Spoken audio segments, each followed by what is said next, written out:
Mas eu quero trazer um outro fato também, aproveitando que estamos todos juntos agora aqui na programação da Jovem Pan. O ministro do Supremo Tribunal Federal, Alexandre de Moraes, deu um prazo de 48 horas para o ex-presidente Jair Bolsonaro explicar essa ida dele à Embaixada da Hungria em Brasília, depois de ter o passaporte apreendido pela Polícia Federal.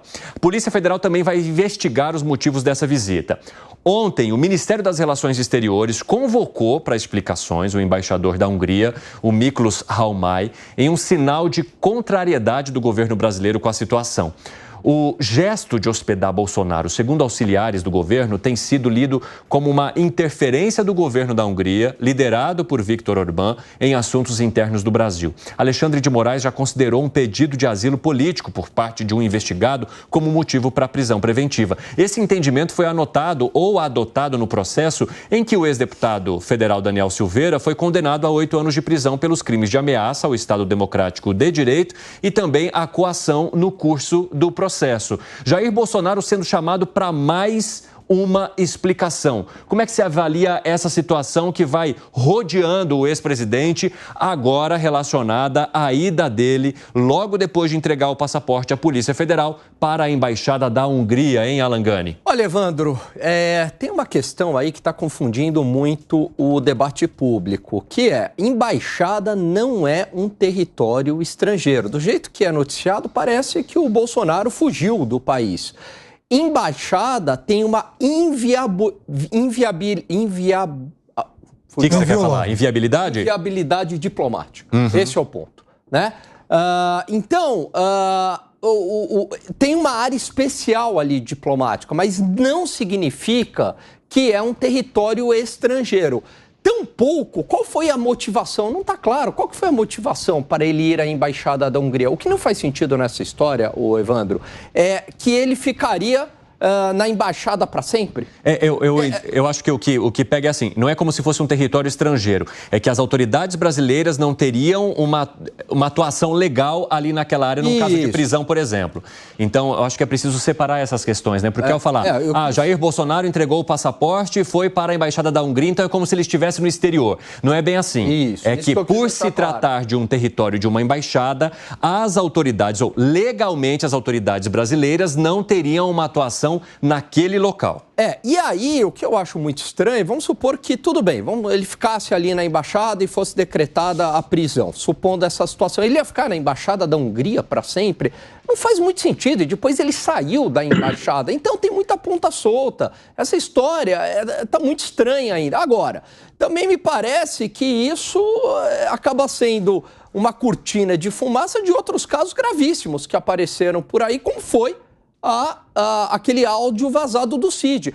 Outro ponto em relação a isso, Evandro: como é que conseguiram essas imagens da embaixada? Sim. Como é que vazou isso daí? Quer dizer, a gente está falando de uma embaixada e de repente isso vaza, e vaza pelo New York Times e é divulgado na imprensa mundial, um jornal bastante aliado ao Partido Democrata, que não é muito simpático a Donald Trump, Jair Bolsonaro e a conservadora de uma maneira geral. Tudo muito estranho nessa história. Agora, você que está querendo dizer que haveria uma irregularidade do jornal divulgar simplesmente porque ele não tem uma leitura favorável a Jair Bolsonaro e ao Donald Trump, não ao fato de Jair Bolsonaro ter procurado a Embaixada da Hungria depois de deixar o passaporte? Eu acho que é o seguinte: a mídia, ela tem o dever de divulgar, do trabalho dela, conseguiu a imagem. Agora, como é que foi obtida essa imagem? Esse é o meu ponto, né? Como é que conseguiram a imagem da Embaixada da Hungria e divulgaram? Uma vez que caiu na mão do jornal, o jornal vive disso, ele vai noticiar, né? Agora, como é que houve esse vazamento de uma embaixada para um jornal dessa magnitude? Isso também te intriga, Piperno, ou você olha por outros fatos? Um belo trabalho jornalístico do maior jornal do mundo, né? Enfim, o New York Times tem uma reputação global. Caiu esse material lá no jornal, é óbvio que ele mandou ver. Inclusive, ontem eu, chegando em casa, entrei no New York Times, você clicava lá no link, World, Mundo e tal, já era a principal notícia lá, e com imagem, até coloquei no Twitter o link depois. Então, veja, De acordo com a Convenção de Viena de 1961, território de embaixada é território inviolável. Um país não pode invadir, não pode tomar atitudes legais dentro de uma embaixada de um outro país. Então, por exemplo, citei aqui ontem o Daniel Assange. O Assange, então, quando tentou escapar aí dos tentáculos da justiça britânica, ele se refugiou na embaixada do Equador, em Londres, né? No período em que o Rafael Correa era o presidente equatoriano. Acabou o mandato do Rafael Correa, por exemplo, ele acabou perdendo, então, esse abrigo e foi obrigado a se entregar. Mas naquele período, foram vários anos, a justiça britânica não podia entrar. Assim ocorreu em muitos momentos da história, aqui na América do Sul mesmo, no tempo aí de ditaduras, né? Quando houve o golpe no Chile, muita gente correu para as embaixadas em Santiago de países europeus, da própria Argentina, brasileiros fizeram isso, etc. Agora, veja, Alexandre de Moraes, ele tem a frieza de um grande enxadrista, como o soviético lá, o Anatoly Karpov, campeão do mundo durante muitos anos. Ele não vai tomar uma medida assodada. Vários foram os especialistas consultados ontem por muita gente, dizendo o seguinte: bom, o presidente Bolsonaro está cumprindo cautelares, foi obrigado a entregar os seus passaportes, logo não pode sair do país sem permissão, não pode procurar territórios de outros países e, por tabela, não pode também se socorrer, né, de uma embaixada.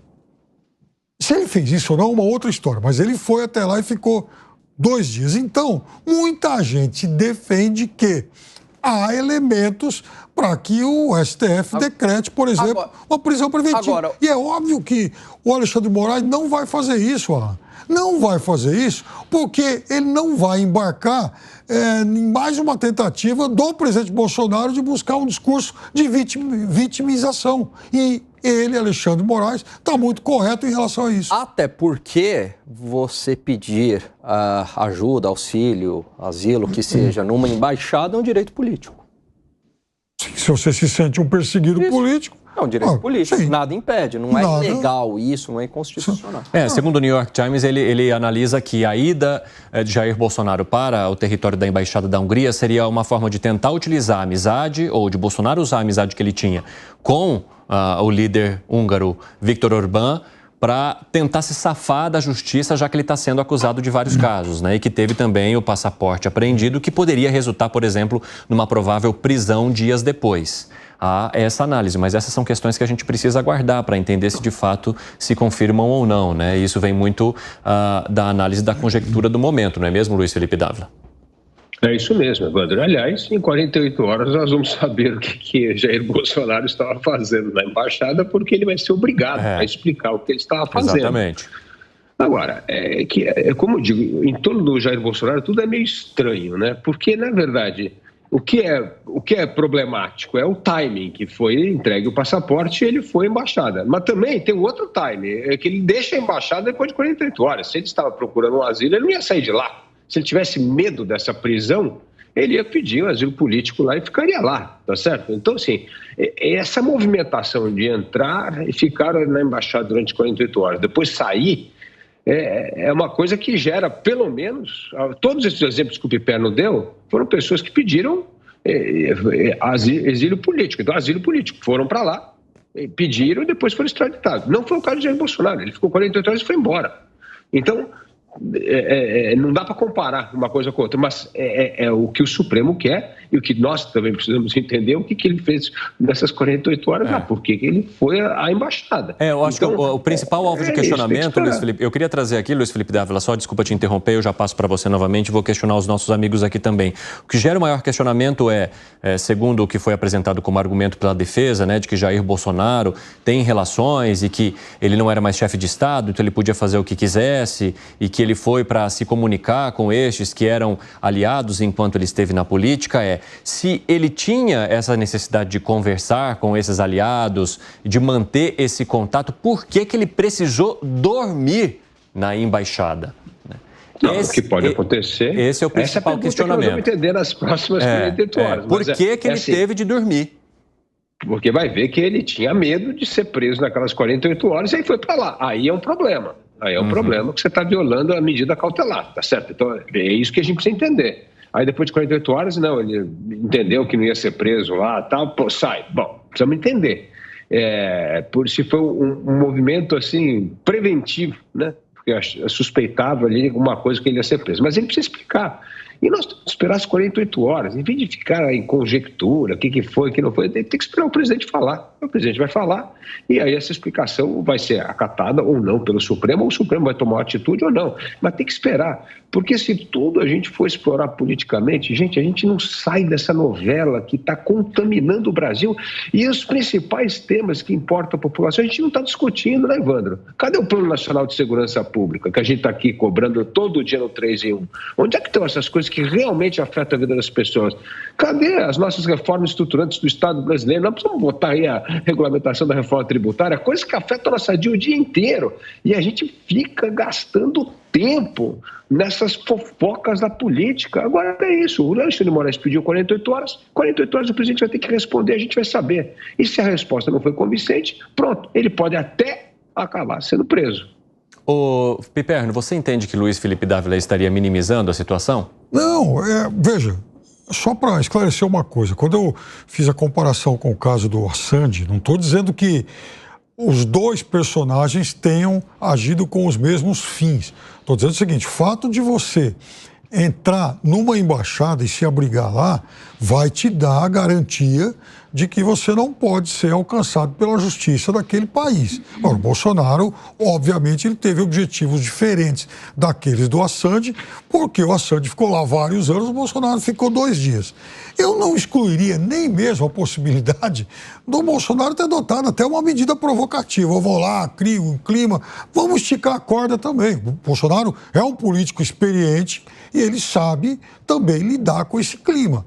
Ele sabe que ele está na mira da justiça, mas também sabe que ele não vai ser preso por uma, digamos, uma falta menor.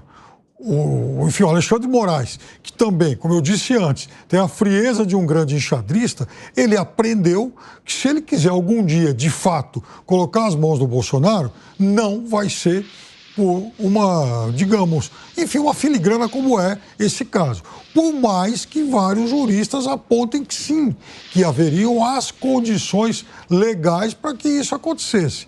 Agora, veja, a existência de condições legais também é algo que vai ser ou não decidido pelo ministro e pela Suprema Corte. Não é uma decisão absolutamente líquida e certa.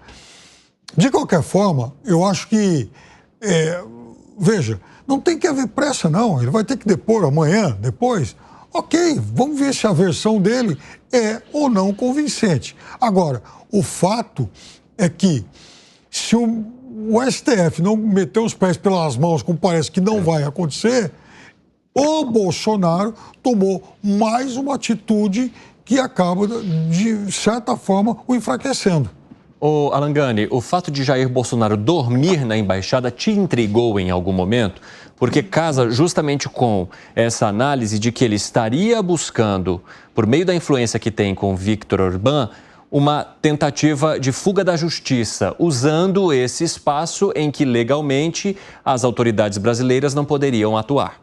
Então, não poderiam atuar sem, claro, um diálogo, uma articulação.